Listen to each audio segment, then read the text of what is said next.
tous, je m'appelle Françoise Houbot et je suis maître assistante en management des loisirs et du tourisme.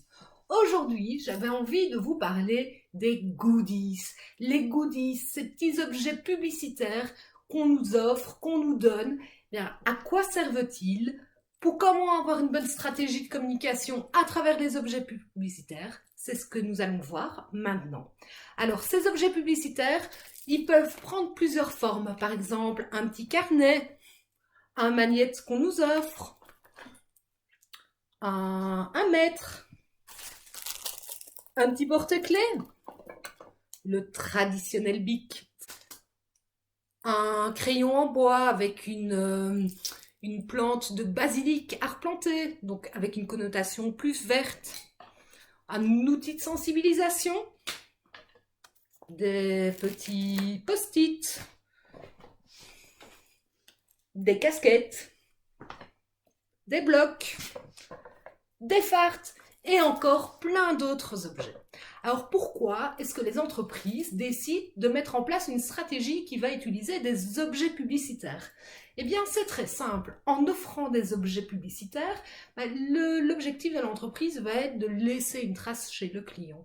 Souvent quand on nous offre un petit porte-clés, une farde, un petit goodies, on va être très content de recevoir un cadeau.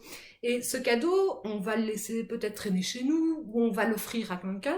Et de cette façon, le nom de la marque, le nom de l'entreprise va être visible, va être utilisé. Peut-être qu'on n'y pense pas, mais le jour où on aura besoin d'un produit ou d'un service, on verra ce petit goodies qui traîne et on pensera directement à cette marque.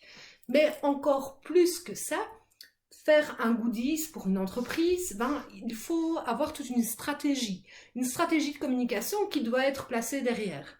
Par exemple, si vous travaillez sur, je sais pas, de la vente de produits du terroir, peut-être que vous n'allez pas partir sur un goodies qui est un bic en plastique, parce que par rapport à l'image que vous voulez renvoyer de votre entreprise, le bic en plastique industriel ne reflètera pas l'image durable de votre société.